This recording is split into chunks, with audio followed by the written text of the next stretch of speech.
Guys, Kyle, the Death Knight of Anime here, bringing you my review for One Piece Chapter 922. So, I'm just gonna go ahead and jump right into it, because one thing I found really interesting and funny, but also kind of like, what the fuck about this chapter, what the fuck all at once about the entire plot of this chapter, is just everyone trying to prevent Luffy from doing something stupid to prevent the worst case scenario. And in the end, he causes that worst case scenario by actively punching Kaido on the head. And when Luffy did, and when I saw that panel of Luffy doing that, there were pretty much a multitude of things that ran through my head, and I did.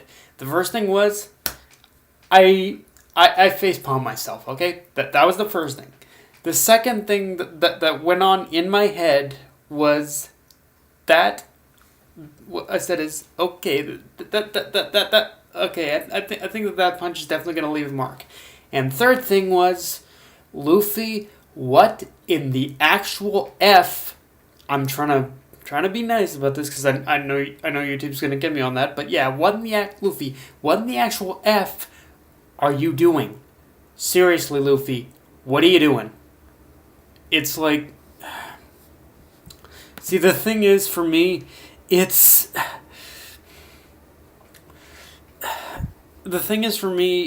one of those where it's one of those things where I will admit that I will admit, for as far as I will admit about one thing, law and law I think did pretty much bring up a good point about Kaido being. The thing about this chapter for me and Luffy's actions is that Law definitely brought up a good point about Kaido being unaware of the Alliance's plan. Alliance's plan. That part is definitely clear as it seems that the Kaido in this chapter, he was only interested in going after just taking out just going after Law and Luffy for what they ended up doing on Dressrosa. That kind of seemed to be the established thing with established motive of what Kaido was doing in this chapter. But at the same time it's stuff like this that it really makes me wonder how much longer the Law and Luffy and their alliance are going to be able to keep their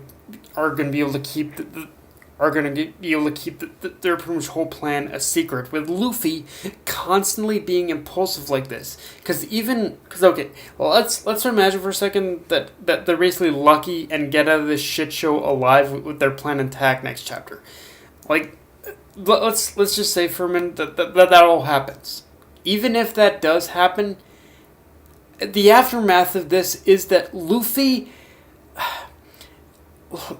Something has to give where Luffy finally realizes that, yeah, as much as it may hurt my ethical code or whatever it is that basically forces Luffy to pretty much jump into these dangerous situations and basically take whatever he sees as his form of justice or something. It's Luffy has to learn after this chapter, or after they escape from this shit show, that that Luffy has to pick his battles. They're pretty much that Luffy has to pick his battles in this situation. They pretty much can't. Luffy can't afford, in order to do anything dumb or stupid or reckless. They're facing Kaido, one of the four emperors. And what Luffy just did was probably the stupidest thing he could have done in pretty much just because of who Kaido is. So, and it's one of those things where I'm actively hoping that pretty much after Luffy managed to escape from Kaido, Hawkins, Jack, all of them, I'm actively hoping that the only ones who can actually speak up pretty much about all this, because it seems to be set up properly,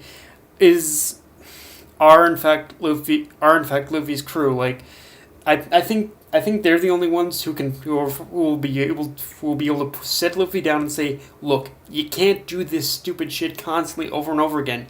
You need to dial it back a bit, Luffy. And like that's almost what I'm kind of hoping happens because yeah, Luffy, you're facing Kaido. This guy is a monster. You can't afford to do stupid stuff like that. And yeah, it's just one of those times where I am actively hoping that the Straw Hats are gonna be able to put their foot down and say put their foot down and say all that. Because if Luffy keeps doing shit like this, then he will actively be responsible for pretty much killing his crew. That's all I guess. Yeah, I'm sorry. I had to go on a rant about that because yeah, Luffy was just just something about Luffy doing that. It was kind of hilarious, but at the same time, there is an act of danger to pretty much everything that Luffy did in this chapter. So it's like, yeah, someone has to keep him on a short leash after this moment. I'm just saying.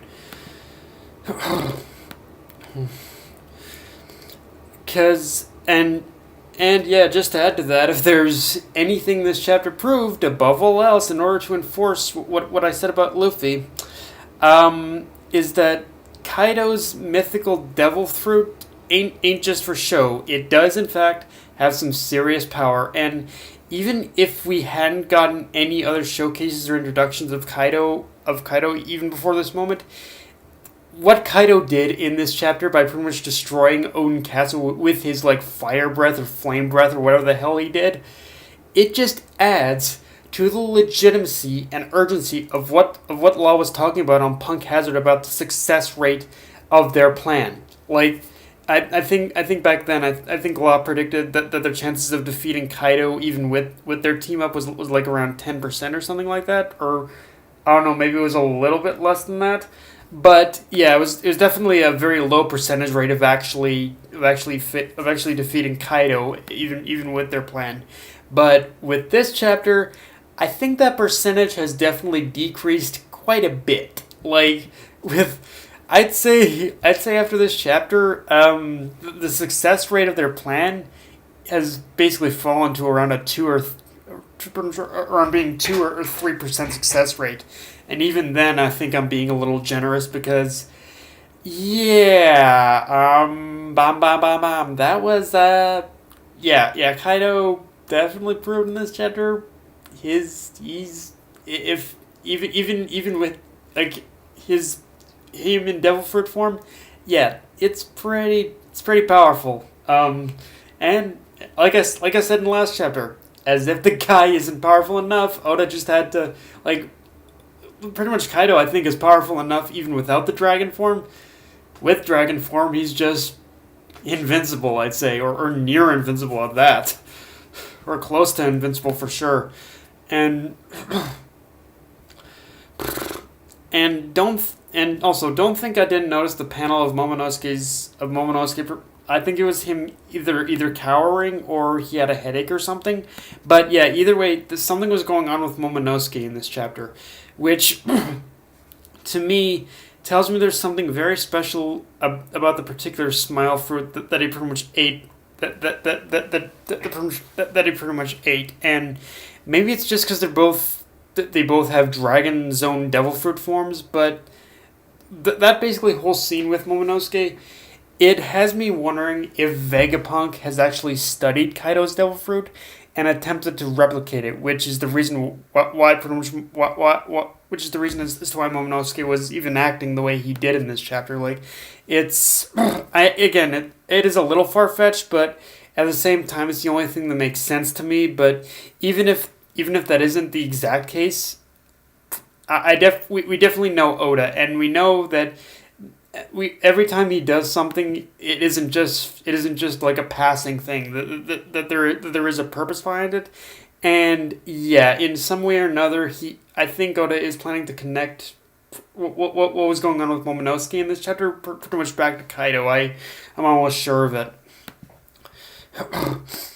Although I will admit, for as serious as this chapter was, I have to admit that there was something legitimately hilarious about the fact that Kaido was pretty much drunk. Was partly drunk in this chapter, especially when he was chasing Sentomaru especially when he was chasing. I think. Especially when he was chasing the samurai and trying to recruit them, or even when he was trying to recruit, I think he was shoot in Maru and trying to recruit him. Yeah, that was all kind of funny, and yet for as hilarious as it was, at the same time, it's kind of intimidating to imagine that if this is how powerful Kaido is when he's drunk, imagine how much more powerful he'll more than likely be when he's sober. It actually kind of gives me a little bit of goosebumps. I'm not gonna lie. Like everything revolving around Kaido in this chapter, it was yeah.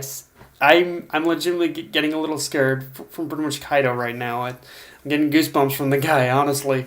And yeah, like Kaido, he proved how funny he can be, but also how intimidating he can be, and I'm not sure what to think about the intimidation part.